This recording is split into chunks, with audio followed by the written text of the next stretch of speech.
प्यारे दोस्तों, आज हमें करना है rule number 4 for English spellings and exceptions और अपवाद टू इट। ये रूल नंबर 4 जो है ना, वह दोस्ती पर आधारित है, फ्रेंडशिप पर आधारित।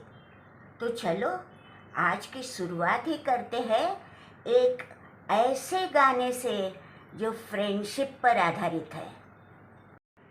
ये दोस्ती हम नहीं तोड़ेंगे, तोड़ेंगे सब मगर तेरा साथ ना छोड़ेंगे।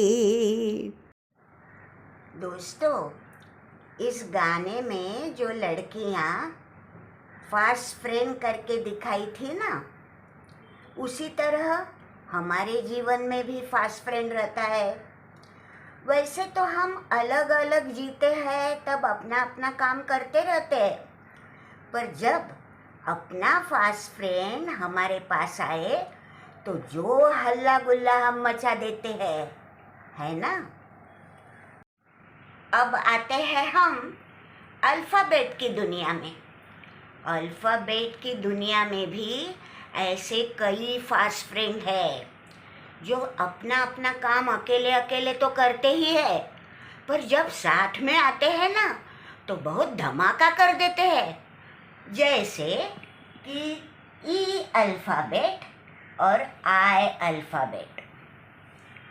ये ई अल्फ़ाबेट हमें मालूम है कि रूल के अनुसार ई अल्फ़ाबेट बनाता है ए की मात्रा, तभी तो पेन, हेन जैसे शब्द निर्माण होते हैं। और आई अल्फ़ाबेट जब अकेला होता है तब वह बनाता है छोटी ई की मात्रा, यानी पिन, चिन, ऐसे शब्द वह बनाता है। पर दोस्तों, आपने कभी सोचा है ये ई और आई फास्ट फ्रेंड है, जब साथ में आते हैं तो हल्ला गुल्ला मचा लेते हैं। कभी ई पहले आता है, उसके बाद में आई आता है, तो कभी आई पहले आता है और उसके बाद में ई आता है। तो दोनों अपना साथ बिल्कुल एंजॉय करते हैं। अल्फ़ाबेट ई और आई का कॉम्बिनेशन हमें कई शब्दों में दिखाई देता है। ये जो ई और आई का कॉम्बिनेशन है ना दोस्तों, वह बहुत अजीब ही है, क्योंकि कभी कभी वो बनाता है ए की मात्रा, कभी बनाता है ई की मात्रा, तो कभी अलग ही कुछ साउंड बना देता है। तो दुनिया भर के भाषा तज्ञों ने एक बार सोच लिया कि ये जो ई और आई का कॉम्बिनेशन है, उसको हम नियम में बिठाएंगे। इसलिए पैदा हुआ यह रूल नंबर 4। तो दोस्तों, पूरी दुनिया में अंग्रेज़ी यही एक ऐसी भाषा होगी कि जहाँ पहले तो शब्द निर्मित हो गई और फिर उनको नियम में बिठाने का साहस भाषा तज्ञों ने किया। तो भाषा तज्ञों के अनुसार जो रूल नंबर 4 बनाया गया, वो क्या कहता है? यह रूल कहता है कि अगर ई और आई कॉम्बिनेशन यह सी के बाद आए तो वह बनता है सी ई आई। पर अगर सी को छोड़कर दूसरा कोई भी अल्फ़ाबेट हो और उसके बाद अगर ई और आई अल्फ़ाबेट को आना है ना, तो वह अपनी जगह बदल देता है, यानी आई ई बन जाता है। अब देखो ना दोस्तों, examples receive, receipt, perceive, deceit, इन सारों में ये कॉम्बिनेशन अल्फ़ाबेट्स का आ रहा है, पर सी के बाद आ रहा है, तो अनुक्रम रहेगा CEI।